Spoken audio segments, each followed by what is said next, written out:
What's up, guys? This is the newest CD updates, showing you the hip-hop CDs I got in the last few months. It's been a while since I made a video. I didn't really get all that many CDs, and actually pretty much all the CDs I have right now I've had for a long time, aside from the last one. So yeah, I've listened to all of these at least twice, but it's been a while since I listened to some of them. First one is B.o.B Underground Legend. And I really didn't expect much from this, just based on the cover and the one song that I had heard, which was Ready with Future. I like his mixtape stuff, you know, I like no genre. His albums, I don't really, they're kind of hit or miss for me, but this had some good songs, but I mean, overall, like, yeah, it was, I don't know, too mainstream sounding, I guess. But I did like some of these songs. One Day, Paper Route, Throwback, Back Me Up, Wide Open. Like, there were some pretty good songs in there, but I don't know. It was just kind of like commercial sounding. Well, I was gonna do these in the order that I got them, but I guess not. This one actually just got a few days ago when it came out on Tuesday. It's like last week, actually. It's really reflective. This is Schoolboy Q Oxymoron. This is the deluxe version, although it does not have Gravy on it, which I think was like an iTunes exclusive, but that song is crazy. I still need to download that, actually. I just heard it a few days ago. Someone was showing me that song.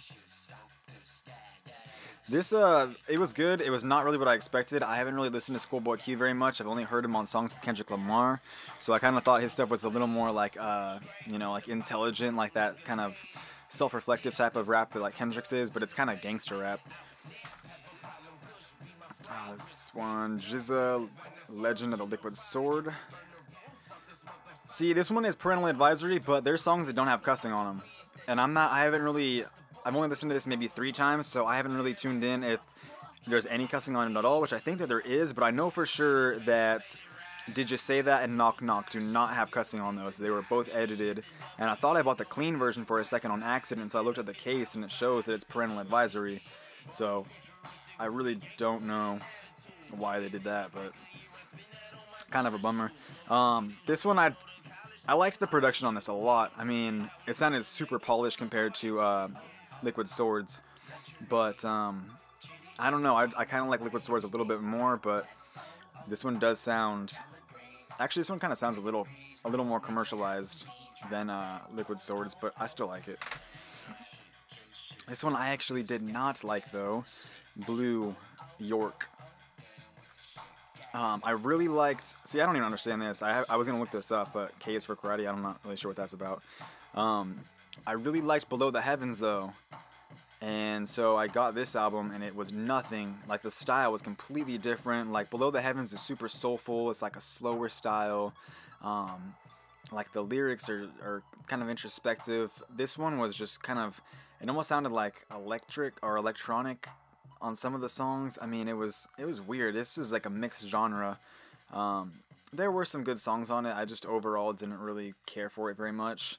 And even his voice, like, I'm not sure, you know, I mean, obviously he had like a different mixing engineer or something, but I mean, his voice sounded a lot different on this than Below the Heavens as well. Next up, Most Def, The New Danger.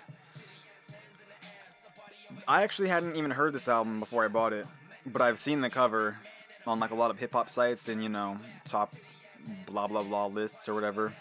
So I've been meaning to check this out, but it was really good. I liked it a lot more than Black on Both Sides. This was actually like, this is one of the most musical, conscious hip-hop albums I've ever heard. I mean, there's a lot of like, you know, quote-unquote conscious hip-hop artists and albums and whatnot, but they all kind of sound like preachy, and, you know, it's not like something you would kind of groove to. This actually, I could listen to this in the car, you know, this is a good album sonically. A lot of good songs on it. The Rape Over. Alright, so Redman, There Is a Darkside.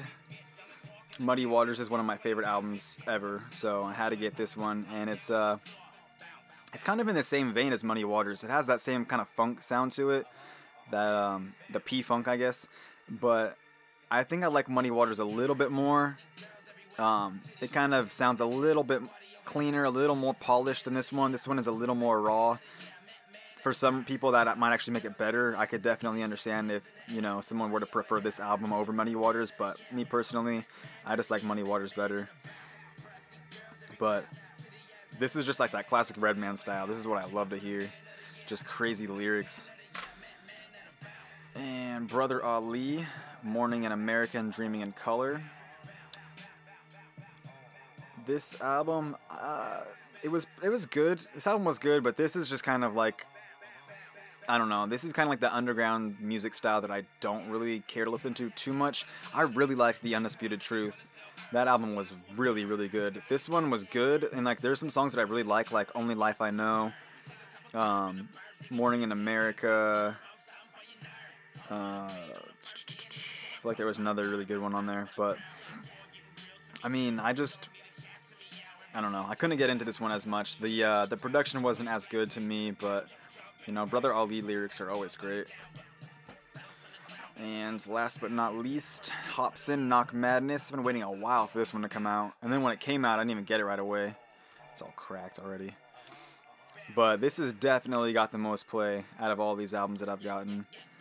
From start to finish, I like every song on here. I do skip some songs from time to time, but I like every song on here. I don't even know what to say about this album. It's so good. I've been listening to it so much. The only thing I will say is that the production doesn't sound super high quality. Like, you can kind of tell it's just like him and maybe his friends. I didn't even check the credits. It might just be him making the beats, but you can kind of tell they all sound pretty similar. But I mean, it was really good. Rip Your Heart Out with Tech 9, that Nolly Tray Flip, that one was like a really cool, like that was actually a really catchy song. I'm glad that that song Don't Ride My Dick wasn't on here, because that song was kind of weird. I remember when he was promoting that. The video was funny and everything. I'm kind of glad that it didn't end up on this album. And then that song Old Friend, that's actually like the Ill Mind of Hopsin 6, I think. But yeah, I like this, man. I Need Help, Hip Hop Sinister, Bad Manners Freestyle, Lunchtime Cypher. Like, there was so many good songs in there. I would highly recommend that you pick up this album. It is very good. Alright, so that is the last of them. And it's probably going to be a while. I mean, I always say that. It's always a while. But, I mean, I really don't think it's going to be anytime soon that I make another video with CDs anyways. Because there's really not much that I'm looking out for. I haven't really heard about any major artists that I like anyways dropping albums anytime soon. So, if I see something, you know, I'll definitely pick it up or whatever. But I don't know. Not super interested in getting more music right now.